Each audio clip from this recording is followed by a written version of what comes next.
প্রিয় বন্ধুরা নমস্কার নেবেন। আজকে আপনাদের জন্য খুব সুন্দর একটা রেসিপি নিয়ে এসেছি। কয়েকদিন বৃষ্টি পড়াতে না মন চাইছিল খুব একটু স্পাইসি কিছু খাবো।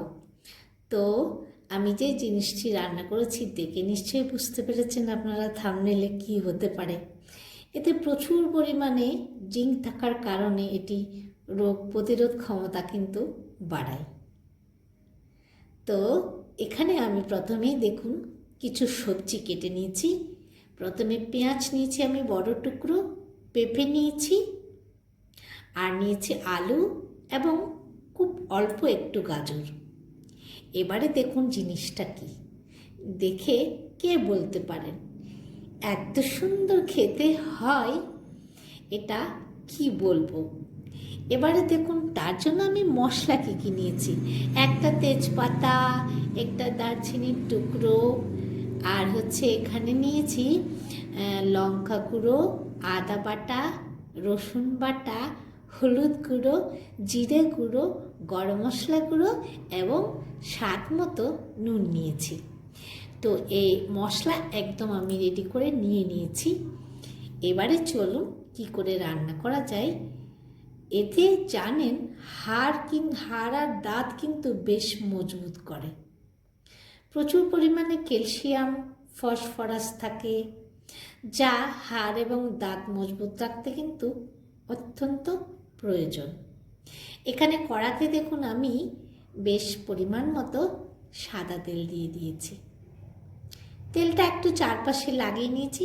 তেলটা গরম হয়ে যাওয়ার পরে আমি এখানে প্রথমে আলুটা দিয়ে দিলাম।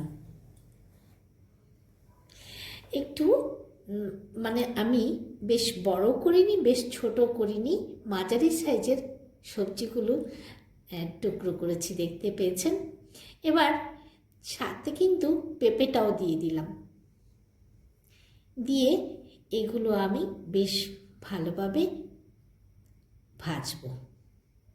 এতে থাকা ভিটামিন বি এবং শরীরকে আয়রন শোষণে সাহায্য করে, যা অ্যানিমিয়া ও রক্ত স্বল্পতা প্রতিরোধে কার্যকর।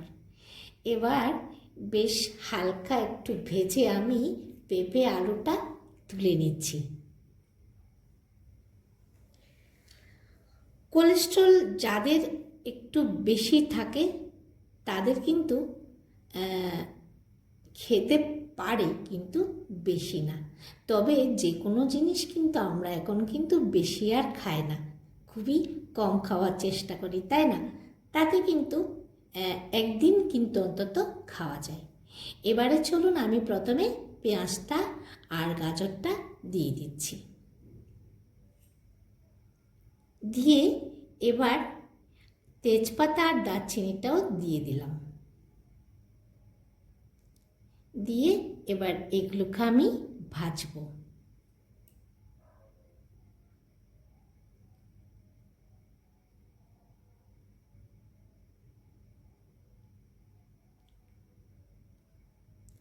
তো বন্ধুরা, যেটা বলতে যাচ্ছি, এই যে কাঁকড়াতে কিন্তু ফ্যাটি অ্যাসিড থাকে, এতে রক্তচাপ নিয়ন্ত্রণে রাখতে কিন্তু খুবই সহায়ক। তো এখানে দেখতে পেয়েছেন পেঁয়াজটা মাঝারি যখন ভাজা হয়ে গেছে, ভাজা হতে হতে আমি এখানে সবুজ একটা জিনিস দিয়েছি। আপনাদেরকে বলতে হবে সবুজ রঙের জিনিসটা আমি কি দিয়েছি। আর মাঝখানে প্রথমে রসুন বাটাটা দিয়ে দিলাম। রসুন বাটাটা দিয়ে রসুন বাটাটা বেশ ভাজা গন্ধ উঠবে, তখনই আমি এখান থেকে কাঁকড়াগুলো দিয়ে দেব। তো বন্ধুরা, যা একটা সুন্দর গন্ধ বেরোচ্ছিল বলার মতো না। তো কারা কারা কাঁকড়া খেতে পছন্দ করেন আমাকে কিন্তু অবশ্যই জানাবেন। আর সবুজ জিনিসটা কি দিয়েছি অবশ্যই কিন্তু কমেন্টের মাধ্যমে জানাবেন।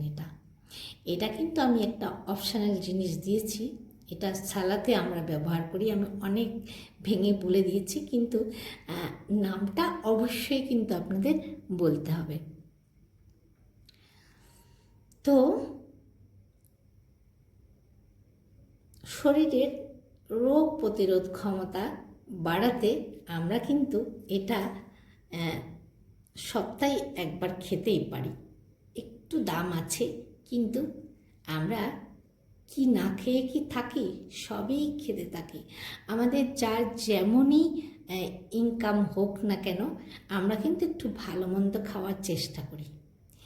এবারে দেখেছেন মশলাগুলো দিয়ে বেশ একটু নেড়ে ছেড়ে আমি আলুটা আর পেঁপেটা দিয়ে দিলাম এখানে, দিয়ে এবারে বেশ ভালোভাবে মিশিয়ে নিচ্ছি।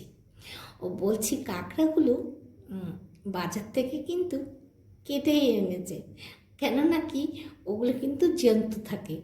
বেশ পাগুলো ধরতে আমার ভীষণ ভয় লাগে, তাই জন্য বাজার থেকে কাটিয়ে আনা হয়।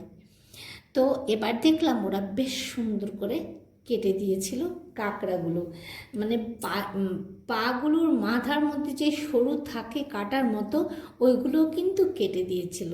তো দেখে মনটা বেশ খুশি হয়ে গেছিল, কারণ অন্যান্যবার কি হয় বাড়িতেই ওগুলো আমাকে ভাঙতে হয়, এবার ভাঙতে হয়নি, ভীষণ খুশি লাগছিল। তো চলুন বন্ধুরা, এই ভিডিওটির মধ্যে যদি নতুন কেউ থাকেন, চ্যানেলটিকে সাবস্ক্রাইব করে রাখার অনুরোধ রইল, যদি আমার ভিডিওটা আপনার ভালো লাগে। এবারে দেখেছেন বেশ কিছুক্ষণ ঢাকা দিয়ে কষানোর পরে আমি একটু গরম জল দিয়ে দিয়েছি পরিমাণ মতো এখানে। এটা দেখতে বেশ ঝোল মনে হচ্ছে, কিন্তু যখন সেই পেঁপে আলু সব কিছু সেদ্ধ হয়ে যাওয়ার পরে ঝোলটা প্রায় থাকে না বললেই চলে। তো